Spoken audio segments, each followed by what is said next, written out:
Diba? There's too many actors and actresses in the one set. Can you tell us how you guys get along when the cameras aren't rolling? Meron ba competition or is everybody friends? So maybe one or two from the girls and the guys. But maybe you can start with Lance.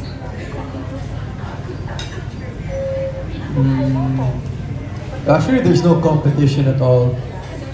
We're very excited for Wilbert and Bea because it's their book, and of course, Jairus and Nicole on book 6. And then each book, kahit ako, nung kakapasok ko lang ng AOTD, sobrang naramdaman ko yung support ng bawat isa. And I'm really grateful that all of us have a supportive system, a good working relationship with each other as each book passes by. And for off-cam bonding, me and the boys, we go to the gym. And minsan may mga like eat-outs with the cast. Just to sum it all up, I'm just really grateful for all the support system that the 12 of us have right now. That's it. Good to hear. So anybody else from the boys would like to say something in the menu?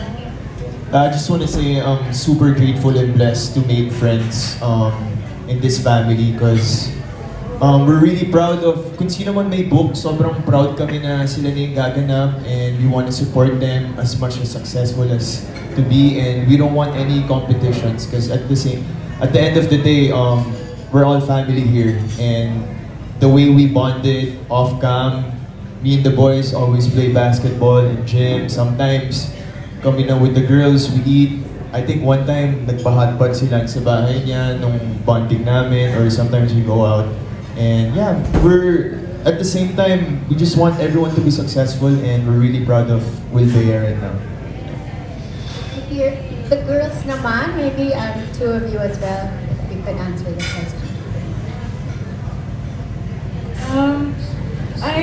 I remember I've mentioned this since Safe Skies, since I first became a part of this family.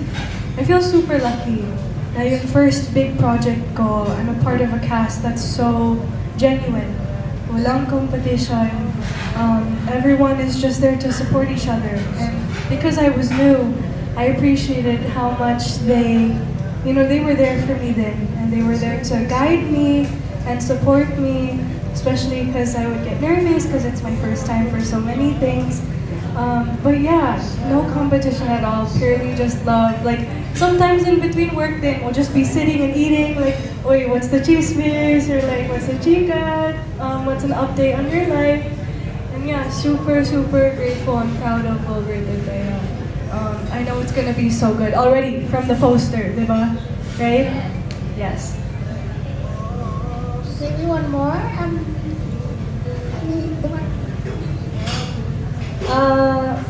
Since the first book po, sobrang, I guess, we really learned to get along, and it was really easy. Lalo na nung, I can never forget our Boracay trip. That's where we all really bonded. I mean, in the first book, the first casts. And then as the books, kept going, palaki na palaki yung pamilya namin. And we are lucky enough na napakabait ng mga nakakasama namin lahat. And kasi yung mga iba dito, mga nakatrabaho ko na rin po. So, kumbaga yung mga bago ko pong nakakatrabaho, napakabait ng lahat. And yeah, everyone's just really supportive in and out of any show, not just here. Just so much love in this cast. And yeah, walang plastikan. Ewan ko lang kung meron. Sorry. Hindi, sobra po, malapit po lahat sila sa puso namin. Sana mutual. Okay. Thank you. We'll hope everything stays that way throughout. Thank you. Okay, very well said. Thank you so much po.